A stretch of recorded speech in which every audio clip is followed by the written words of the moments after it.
After almost a decade of experience in IT infrastructure engineering and system architecture design with big firms such as Man Group plc and Value Partners, my guest today decided to scratch his entrepreneurial itch by establishing his own IT services business, Coriolis Asia, in 2012. No mean feat for such a seasoned corporate pro, I started off by asking Nick Cole why he left the corporate world behind, choosing to strike out on his own.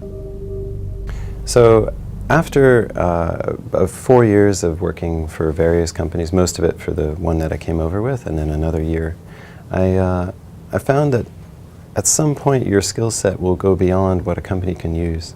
So you'll always find that you don't have enough challenge. And so the best way to do that is to focus your skills on to many customers who need them at that level, rather than to try and have one customer with kind of an average level of requirement. And what kind of customers do you have? So now I have, it actually varies a lot. It's very surprising. I thought I would just have big customers. But actually I have small ones, startups, a big bank. You know, it just completely varies across the whole spectrum, and it's not even just finance. And what kind of services are you supplying to your clients at this time? So the key service is a bit like it's peace of mind as well, but with technology. They need people who are flexible. They need someone who understands their business and can come up with the right solutions and suggestions. You know, it's coaching, it's organizing, fixing, all those kind of things. What's the source of your business? Just talk me through how you've been able to consolidate your early success with Coriolis. Well, this is the interesting thing. A traditional business would advertise, and you would need a lot of capital to do something like that. And it's not possible for a startup. So you have to really focus on your brand, your personal brand. You have to be trustworthy. And then the networks that you've built actually come back to you. And so people pop up at the strangest, most surprising time with a perfect thing. Why do you think advertising doesn't work anymore? I think people are just tuned out to it. There's so much information bombarded at you, and so many advertisers, particularly in Hong Kong, where it doesn't feel like this moral behind the advertising. They will just sell you anything. So people don't trust it. And you have met success with what kind of early projects for your customers? So one of my earliest successes was actually managing a kind of, it's called Citrix. It's a solution which lets a bank, for example, lower its cost a lot and provide applications to its staff through a platform which is remotely accessible. Right? So you can push an application to a computer without having to pay all the costs of management and stuff. So this was a great project to kind of get into it, because it was 6 months long and I could really show that I was good. Their existing infrastructure was really old and it didn't work very well, and they hadn't been able to fix it for 5 years. And I came in, did the analysis, and in the end found an actually really small but very devastating problem that had plagued them since the onset, and they had never realized. And I managed to fix it for, I think, $5,000 hardware cost. And, you know, suddenly 5 years old equipment was doing twice as good. And what kind of impact did that have on your relationship with your client? Well, they were very happy. You know, they were just shocked that they hadn't seen it themselves, and so grateful that they did not have to just buy a whole new system again. Now, I know that you work with a number of startups as well, and the startups have clearly certain skill sets, particularly in the development of apps and sort of, you know, the technologies that are available to find new ways of doing old things. Just tell me about your experience of providing services to those startups in terms of their infrastructure and their ability to actually get the business done, even though they're actually technologists themselves. Well, the biggest thing that the startups tend to forget is that they love what they do in their skill set, so they get buried in that. And I always have to tell them, you know, like a CEO is probably worth a couple $1,000 an hour, so you shouldn't be doing anything inefficiently, because that is going to cost you so much. And then let me show you the best technical ways of doing this. How do you communicate? How do you, in teams, you know, people don't know how to work in a team necessarily, right? They've worked on their own before. How do you run a team of 10 people, right? What technologies do you need to have?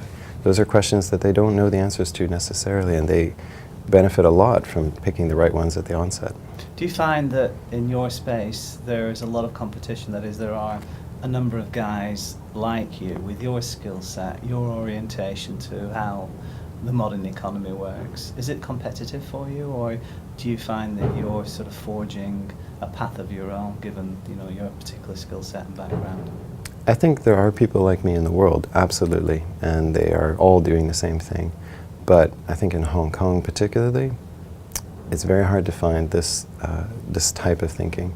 Everything is centered around price and getting something, ticking the box for the lowest amount, and that is not what we're going to do in the future at all. So in a sense, there's an expectation that the value that you add is kind of being commoditized generally.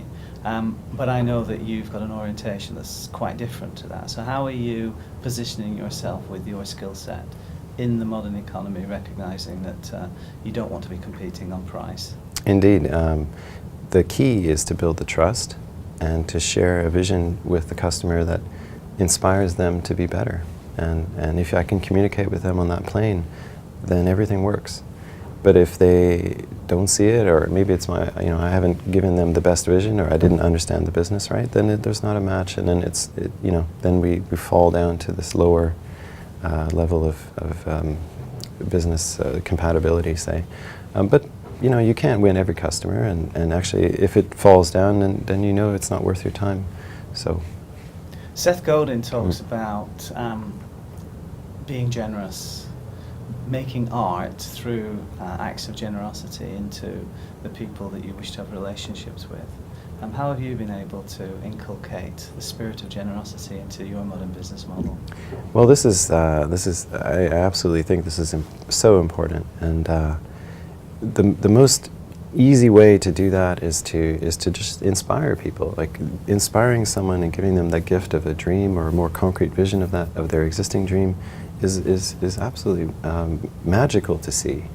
How do you tie that orientation towards generosity with your need to pay the bills at the end of the month?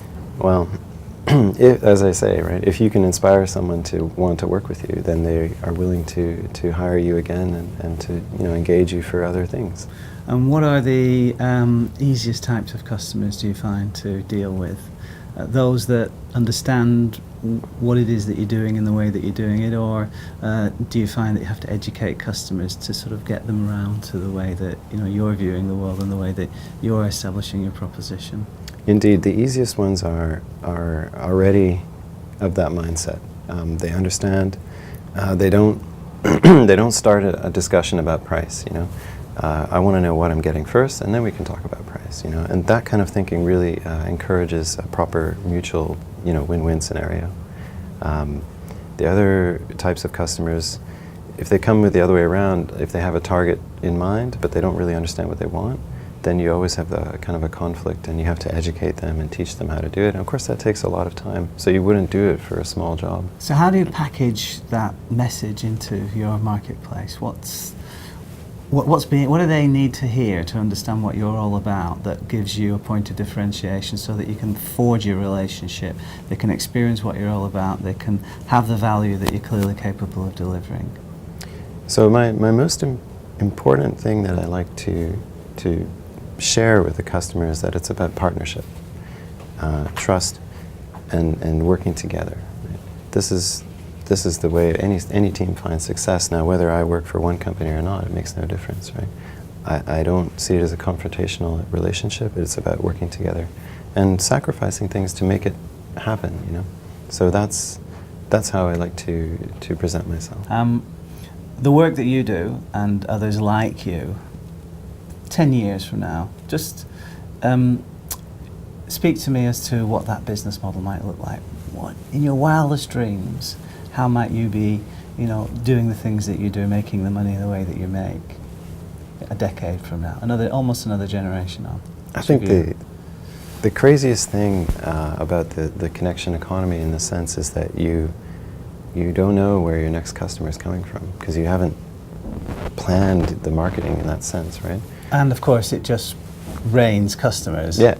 So you will actually feel almost like a taxi driver, right? You don't know. You just pick somebody up, drop them off, and then there's another, and you will just flow through this this series of work and just engage everything as great as hard as you can and just try to succeed. But it will feel a lot less planned than, let's say, a traditional job where you just go there and you have a pile of paper to go through.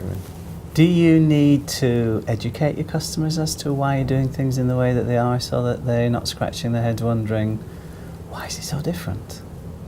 Yeah, in fact, a lot of people always tell me, oh, you don't have enough focus. You need to focus on one thing. And what I think is so interesting is that my success is because I don't focus on one thing. I'm able to handle many things at the same time and to think about many things and have multiple visions and understand many different customers at the same time. Do you have any structural impediments to be able to scale a business if you focus on solving problems and answering questions, or is there something else that I'm missing?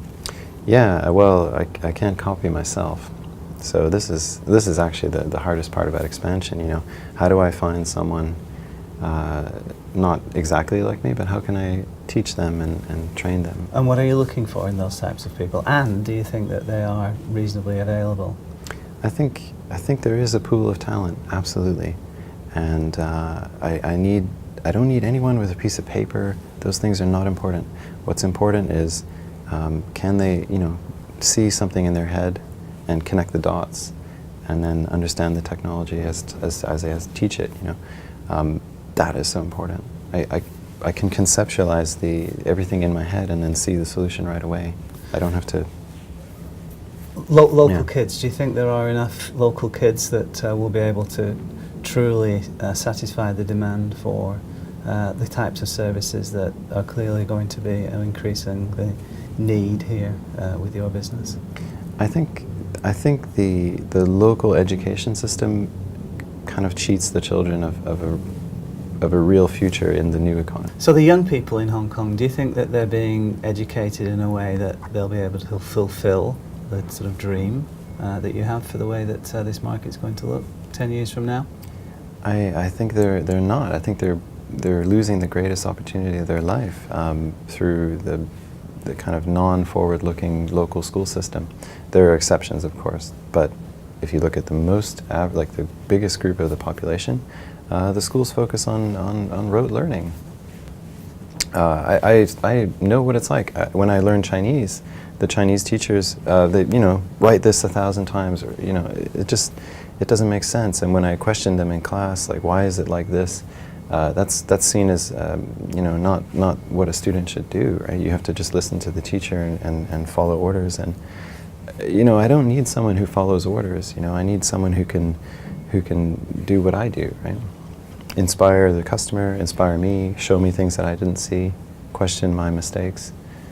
That's not easy to find. Do those qualities come from experience? Are they the kind of things that can be taught in a structured education environment, would you say? I think there are things that need to be encouraged, but experience is definitely, in the right place, is definitely helpful, yeah.